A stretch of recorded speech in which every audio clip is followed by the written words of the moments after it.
Welcome to the podcast formerly known as the Widescreen Week in Review. We're searching for a new name. We're going to try out the WSGF PC Gaming Buyer's Guide this week, see how that goes. This is episode 20 for the first and second weeks of October 2016. First up, we have Guild of Dungeoneering. It is a card-based RPG dungeon crawler from Gamer Noah's. It was released in July 2015. In this title, it's not about the heroes, but about building your guild. You don't control the heroes themselves, but use a card mechanic to build the dungeon, set the monsters, and loot to entice the hero down a certain path and complete the quest. It's a great game that I've had quite a bit of fun with, both by myself and with my 8-year-old son. Guild of Dungeoneering gets gold for widescreen, ultra-wide, and 4K Ultra HD, gets a silver for multi-mon. All configurations are horizontal plus, but multi-mon has a spanned HUD. The game runs $15 on Steam and GOG, where it has mostly positive reviews. It doesn't go on sale very often, but appears to be discounted during the major holiday sales. My recommendation is to go ahead and pick it up at full price and support this indie developer. Next up is Killer is Dead. It's a stylized action hack and slash from Suda51, who is famous for Killer 7 and No More Heroes. It was released back in May of 2014 and gets a silver support for all configurations, widescreen, ultra-wide, multi-mon, and 4K Ultra HD. The game is vert minus out of the box, but can be fixed with an INI edit. Flawless Widescreen also has a patch that fixes both the aspect and helps improve the HUD scaling. The game is on Steam for $20, but seems to go on sale pretty regularly for $4. It has mostly positive reviews overall, but recent reviews are only mixed.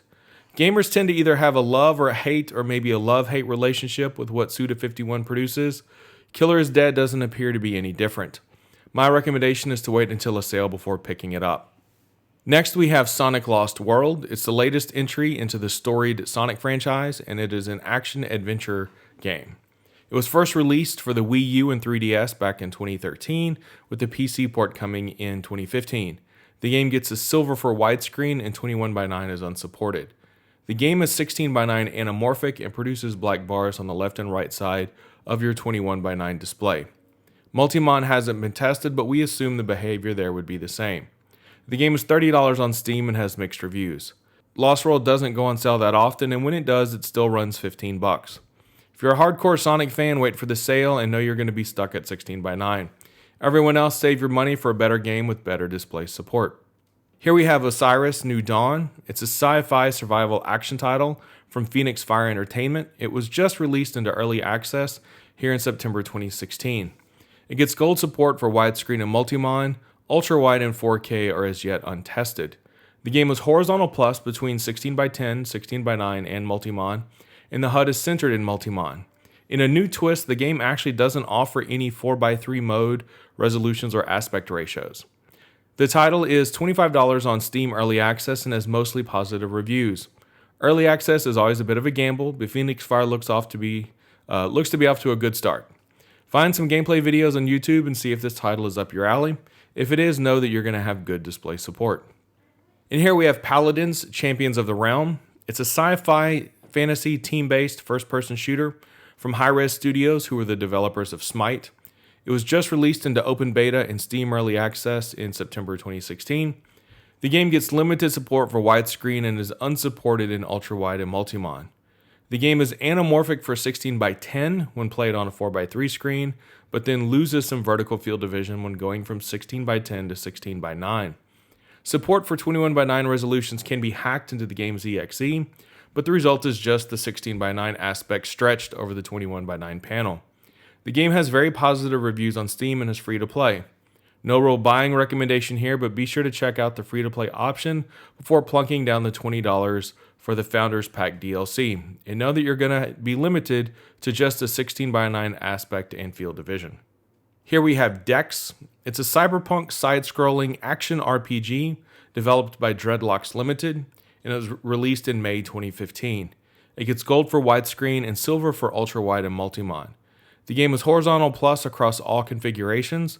The HUD is spanned in multi-mon, and the full motion video cutscenes are stretched in both 21:9 and multi-mon. Dex is $20 on Steam, but is only $15 on GOG, and has very positive reviews in both locations.